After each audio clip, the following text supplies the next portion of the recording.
Hello, Void. Viewers are still working through that never-ending backlog. But at this point, I'm almost like halfway through the Heisei series of Godzilla, so yay me. Alright, so, Godzilla and Mothra, The Battle for Earth. I believe just called Godzilla vs. Mothra for the Japanese release. But, since back in the Showa era, it was Mothra vs. Godzilla, but they flipped it for the American one, so rather than calling it the same, they just switched around the title. This one debuted in 1993, I believe, if I'm not mistaken. 1992, so came out right after, pretty much on the tail of Godzilla vs. King Ghidorah.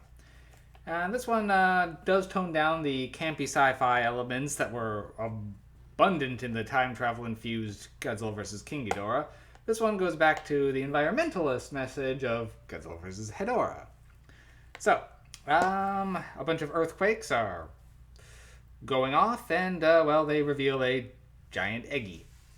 Well, a bunch of scientists go to investigate and meet the Shobi Gene, this time called the Cosmos, who warn that shit's about to get real. Because the way that people have been treating the Earth and the environment, well, Mama Earth is getting a little annoyed, and so she's released the Black Mothra, Batra, to essentially deal with her problems.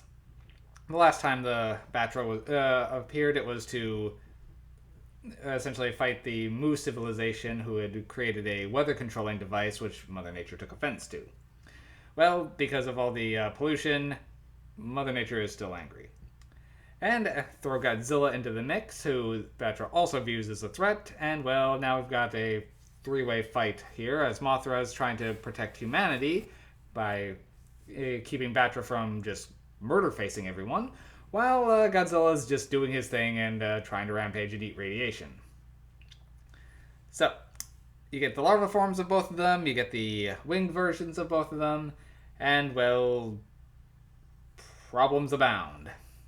I guess Batra was only sort of waking up to deal with humanity. I mean, humanity's on his list, but a meteor that was about to be coming is kind of more of his focus right now, and he was supposed to be going out into space to deal with that, but since he got critically injured by Godzilla, Mothra agreed to pick up the slack for him, as she does kind of team up with her edgy big brother. The Batra design is very cool, but at the same time, it does almost strike a trying too hard when trying to make the death metal version of Mothra. But still a very cool kaiju, and I wish Batra had actually shown up more often. He really doesn't appear in almost anything, really. I mean, the rest of the series is he's never in any movies, and even in the Godzilla video games, Batra more of appears as a stage hazard than an actual playable monster.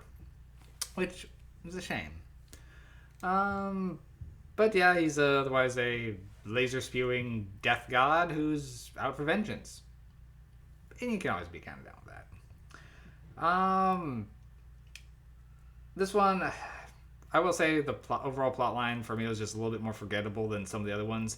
I mean, Godzilla vs. King Ghidorah, the plot is so batshit, it's hard to forget with the weird time travel angles.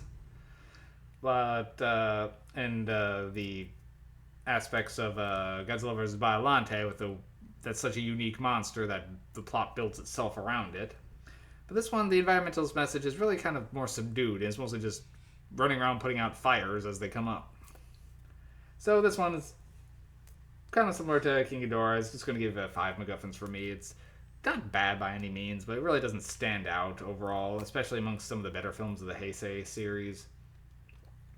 Next ones are where the plotline really starts to actually become more of a whole. I mean, Miki is here and she is talking with essentially with the Cosmos as well as through the fairies, but she's more of keeping her distance in this one.